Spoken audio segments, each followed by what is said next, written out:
Radio मिर्ची presents एक पुरानी कहानी।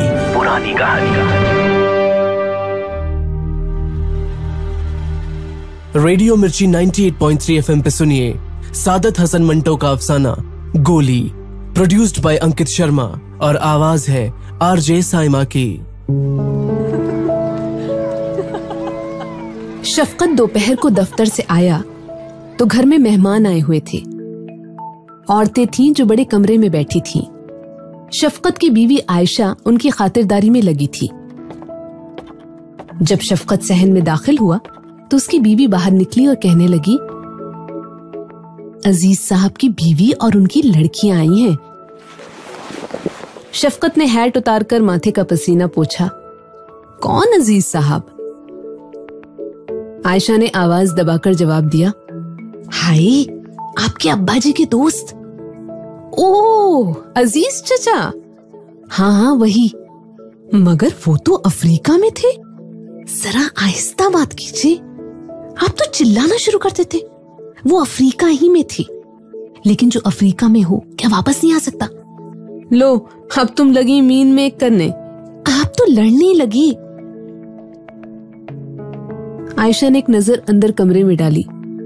अजीज साहब अफ्रीका में ही है, लेकिन उनकी बीवी अपनी लड़की की शादी करने आई है। कोई अच्छा वर्ड ढूंढ रही हैं। अंदर से अजीज की बीवी की आवाज आई,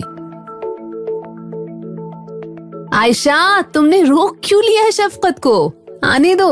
आओ शफकत बेटा, आओ, तुम्हें देखे इतनी मुद्दत हो गई है। आया चची जान। शफकत ने हैट स्टैंड की खूंटी पर रखा और अंदर कमरे में दाखिल हुआ। आदाब अर्ज चची जान।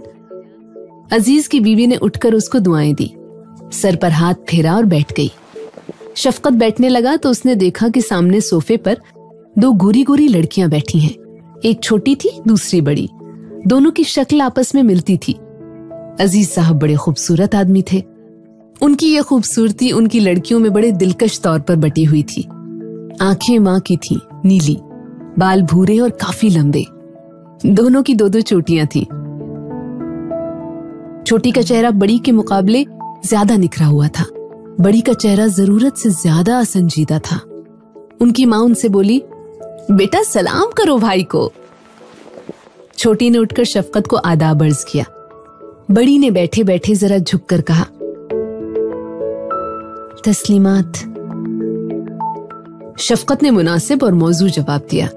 इसके बाद अजीज साहब और अफ्रीका के बारे में बातों का अटूट सिलसिला शुरू हो गया। नैरोबी, टांगानिका और राजधानी करातीना, युगांडा, इन सब की बातें हुई। कहाँ का मौसम अच्छा है, कहाँ का खराब है, फल कहाँ अच्छे होते हैं। फलों का जिक्र छिड़ा तो छोटी ने कहा, यहाँ हिंदुस्तान में तो निहायत ही जलील फल मिलते हैं। जी नहीं, बड़े अच्छे फल मिलते हैं, बशर्ते कि मौसम हो। शफकत ने हिंदुस्तान की आबरू बचानी चाहिए। गलत है, छोटी ने नाक चढ़ाई। अम्मी जान, ये जो कल आपने मार्केट से माल्टे लिए थे, क्या वहां के मचंगों के मुकाबला कर सकते हैं? लड़कियों की मां बोली, शफकत बेटा ये सही कहती है, यहाँ के माल्टे वहां के मचंगों का मुकाबला नहीं कर सकते। आयशा ने छोटी से पूछा, तलत ये मचंगा क्या होता है? नाम तो बड़ा अजीबोगरीब है। तलत मुस्कुराई, आपा एक फल है, माल्टे और मीठे की तरह। इतना लजीज होता है कि मैं बयान नहीं कर सकती। और रस एक निचोड़िए, ये गिलास जो तिपाई पर पड़ा है लबालब भर जाएगा। शफकत ने गिलास की तरफ देखा और अंदाजा लगाने की कोशिश की कि वो फल कितना बड़ा होगा। एक मचंगे से इतना बड़ा गिलास भर जाता है? तलत ने बड़ी गर्वीले अंदाज में जवाब दिया, जी हाँ। शफकत ने यह सुनकर कहा, तो फल यकीनन बहुत बड़ा होगा। तलत ने सिर हिलाया, जी नहीं, बड़ा होता है ना छोटा, बस आपके यहाँ के बड़े माल्टे के बराबर होता है। यही तो उसकी खूबी है कि रसी रस होता है उसमें। और अम्मी जान, वहां का अनानास बड़ी रोटी के बराबर उसकी एक फांक होती है। देर तक अनानास की बातें होती रहीं। तलत बहुत बातूनी थी। अफ्रीका से उसको इश्क था। वहां की हर चीज उसको पसंद थी। बड़ी, जिसका नाम निघत था, बिल्कुल खामोश बैठी रही। उसने गुफ्तगू में कोई हिस्सा ही नहीं लिया। शफकत को जब महसूस हुआ कि वो खामोश बैठी है तो वो उससे बोला, लगता है आपको इन बातों से कोई दिलचस्पी नहीं। निघत ने अपने होंठ खोले। जी नहीं, सुनती रही हूं बड़ी दिलचस्पी से। शफकत ने कहा, लेकिन आप बोली नहीं। अजीज की बीबी ने जवाब दिया, शफकत बेटा, इसकी तबीयत ही ऐसी है। शफकत ने जरा बेतकल्लुफी से कहा, चची जान, इस उम्र में लड़कियों को खामोशी पसंद नहीं होना चाहिए। ये भी कोई बात है, मुंह में कुंगड़ियां डाले बैठे रहो। फिर वो निघत से बोला, जनाब आपको बोलना पड़ेगा। निघत के होंठों पर एक शर्मीली मुस्कुराहट पैदा हुई। बोल तो रही हूं भाईजान। शफकत मुस्कुराया। तस्वीरों से दिलचस्पी है आपको? निघत ने निगाहें नीचे करके जवाब दिया, जी है। तो उठिए, मैं आपको अपना एल्बम दिखाऊं, दूसरे कमरे में है। ये कहकर शफकत उठा। चलिए। आयशा ने शफकत का हाथ दबाया। पलटकर उसने अपनी बीवी की तरफ सवालिया नजरों से देखा। उसने आंखों ही आंखों में कोई इशारा किया जिसे शफकत न समझ सका।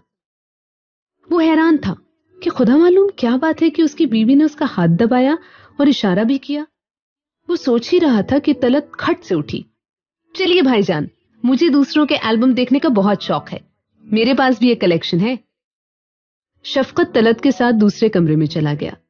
निघत खामोश बैठी रही। शफकत तलत को तस्वीरें दिखाता रहा। अपनी आदत के मुताबिक तलत बोलती रही। शफकत का दिमाग किसी और तरफ था। वो निघत के बारे में सोच रहा था कि वो इतनी खामोश क्यों है, तस्वीरें देखने उसके साथ क्यों ना आई। जब उसने उसको चलने के लिए कहा तो आयशा ने उसका हाथ क्यों दबाया? उस इशारे का क्या मतलब था जो उसने आंखों के जरिए किया था? तस्वीरें खत्म हो गईं। तलत ने एल्बम उठाया और शफकत से कहा, बाजी को दिखाती हूं, उनको बहुत शौक है तस्वीरें जमा करने का। शफकत पूछने ही वाला था कि अगर उनको शौक है तो वो उसके साथ क्यों ना आई, मगर तलत एल्बम उठाकर कमरे से निकल गई। शफकत बड़े कमरे में दाखिल हुआ तो निघत बड़ी दिलचस्पी से एल्बम की तस्वीरें देख रही थी।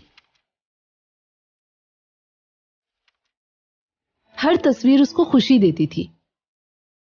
आयशा लड़कियों की मां से बातें करने में लगी रही। शफकत कनखियों से देखता रहा।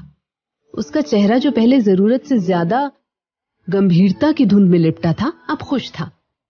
ऐसा लगता था कि तस्वीरें जो आर्ट का बेहतरीन नमूना थी, उसको राहत पहुंचा रही थी। उसकी आंखों में एक चमक थी, लेकिन जब एक घोड़े और तंदुरुस्त औरत की तस्वीर आई तो वो चमक धीमी पड़ गई। एक हल्की सी आह उसके सीने में लर्जी और वहीं दब गई। तस्वीरें खत्म हुई तो निघत ने शफकत की तरफ देखा और बड़े प्यारे अंदाज में कहा, भाईजान शुक्रिया। शफकत ने एल्बम निघत के हाथ से लिया और मेंटल पीस पर रख दिया। उसके दिमाग में खुदबुद हो रही थी। उसको ऐसा लगता था कि कोई बहुत बड़ा राज उस लड़के के साथ लगा हुआ है। उसने सोचा, शायद कोई अधूरा रोमांस हो या कोई जहनी परेशानी। चाय आई तो शफकत निघत से बोला, उठिए चाय बनाइए, ये प्रिविलेज लेडीज का है। निघत खामोश रही, लेकिन तलत फुदक कर उठी। भाईजान मैं बनाती हूं। निघत का चेहरा फिर धुंध में लिपट गया। शफकत की उत्सुकता बढ़ती गई। एक बार जब उसने अनायास निघत को घूरकर देखा तो वो सिटपिटा सी गई। शफकत को दिल ही दिल में इस बात का अफसोस हुआ कि उसने क्यों ऐसी गलत हरकत की। चाय पर इधर उधर की बातें हुई। तलत ने उनमें सबसे ज्यादा हिस्सा लिया।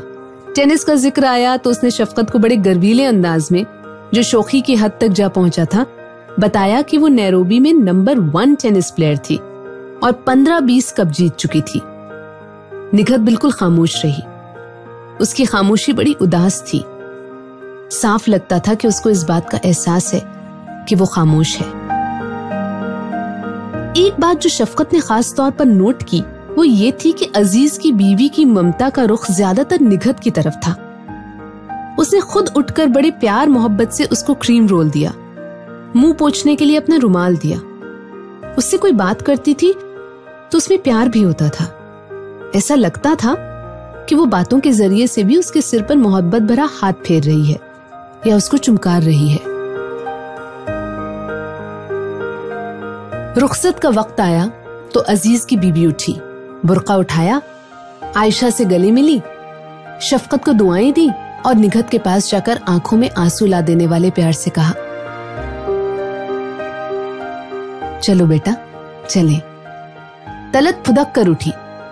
अजीज की बीवी ने निघत का एक बाजू थामा और दूसरा बाजू तलत ने पकड़ा। उसको उठाया गया।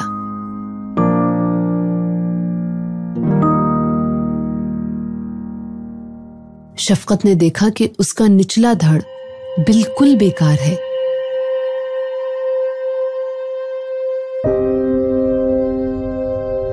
एक क्षण के लिए शफकत का दिल और दिमाग ठहर गया। जब वो संभला तो उसे अपने अंदर एक टीस सी उठती महसूस हुई। लड़खड़ाती हुई टांगों पर मां और बहन का सहारा लिए निघत गैर यकीनी कदम उठा रही थी। उसने पेशानी के करीब हाथ ले जाकर शफकत और आयशा को आदाब अर्ज किया। कितना प्यारा अंदाज था, मगर उसके हाथ ने शफकत के दिल पर जैसे घूंसा मारा। सारा राज उस पर खुल गया था। सबसे पहला ख्याल उसके दिमाग में यह आया, कुदरत क्यों इतनी बेरहम है? ऐसी प्यारी लड़की और उसके साथ इतना जालिमाना और बेरहम सलूक। इस मासूम का आखिर गुनाह क्या था जिसकी सजा इतनी कड़ी दी गई? सब चले गए। आयशा उनको बाहर तक छोड़ने गई। शफकत कई देर सोचता रहा। इतने में शफकत के दोस्त आ गए और वो भी अपनी बीवी से निघत के बारे में कोई बात न कर सका। अपने दोस्तों के साथ ताश खेलने में ऐसा बिजी हुआ कि निघत और उसके रोग को भूल गया। जब रात हो गई और आयशा ने उसे नौकर से खाने पर बुलवाया तो उसे अफसोस हुआ कि उसने सिर्फ एक खेल की खातिर निघत को भुला दिया। चुनांचे उसने उसका जिक्र आयशा से भी किया, लेकिन उसने कहा, आप खाना खाइए और बातें फिर हो जाएंगी। मियाँ बीवी दोनों इकट्ठे सोते थे। जब से उनकी शादी हुई थी वो कभी रात को एक दूसरे से अलग नहीं हुए थे और उनकी शादी को करीब करीब 6 साल हो गए थे, मगर इस दौरान कोई बच्चा ना हुआ था। डॉक्टरों का यह कहना था कि आयशा में कुछ कमी है जो सिर्फ ऑपरेशन से दूर हो सकती है, मगर वो उससे डरी हुई थी। मियाँ बीवी बहुत प्यार मोहब्बत की जिंदगी गुजार रहे थे। उनके बीच कोई रंजिश नहीं थी। रात को वो इकट्ठे लेटते। आमतौर पर जब एक दूसरे के साथ लेटे तो शफकत को निघत की याद आई।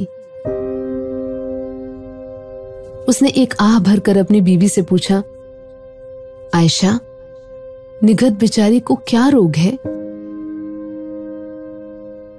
आयशा ने भी आह भरी और बड़े अफसोस वाले लहजे में कहा, 3 साल की नन्ही मुन्नी बच्ची थी कि टीबी हो गया।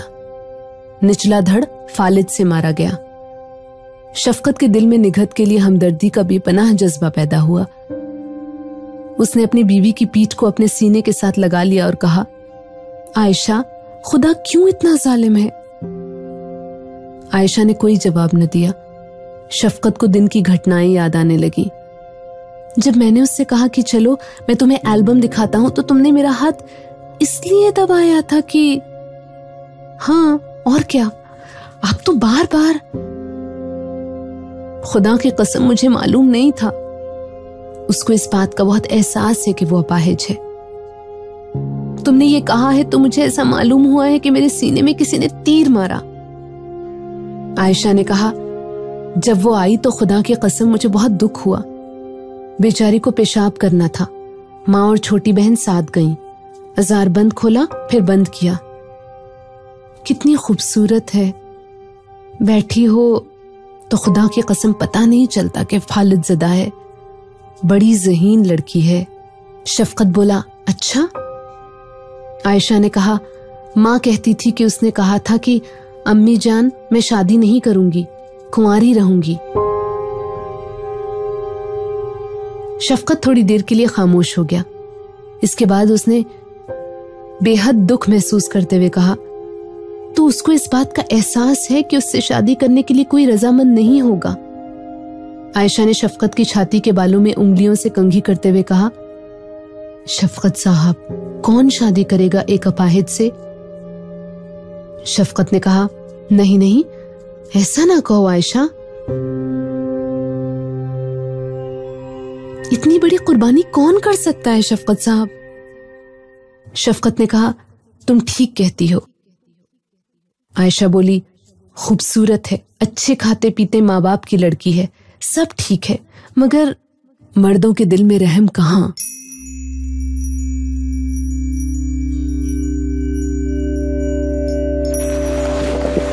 शफकत ने करवट बदली, ऐसा ना कहो आयशा। आयशा ने भी करवट बदली, दोनों आमने सामने हो गए। मैं सब जानती हूं, कोई ऐसा मर्द ढूंढिए ना जो इस बेचारी से शादी करने को तैयार हो। शफकत ने सोच के कहा, मुझे मालूम नहीं, लेकिन आयशा बोली, बड़ी बहन है, गरीब को कितना बड़ा दुख है कि उसकी छोटी बहन की शादी की बातचीत हो रही है। शफकत ने कहा, सही कहती हो तुम। आयशा ने एक लंबी आह भरी, क्या बेचारी सारी उम्र इसी तरह कुड़ती रहेगी? नहीं, ये कहकर शफकत उठकर बैठ गया।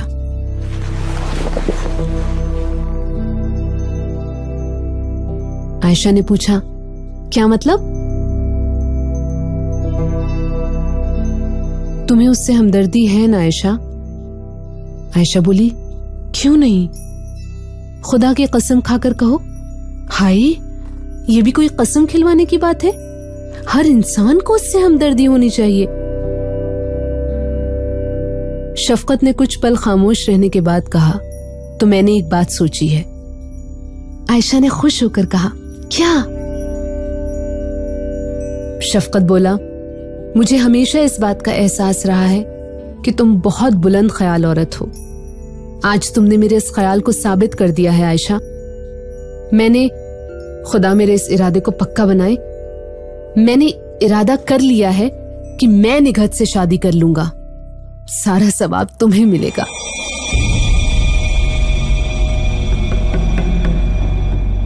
थोड़ी देर खामोशी रही, फिर एकदम जैसे गोला सा फटा। शफकत साहब, मैं गोली मार दूंगी उसे अगर आपने उससे शादी की।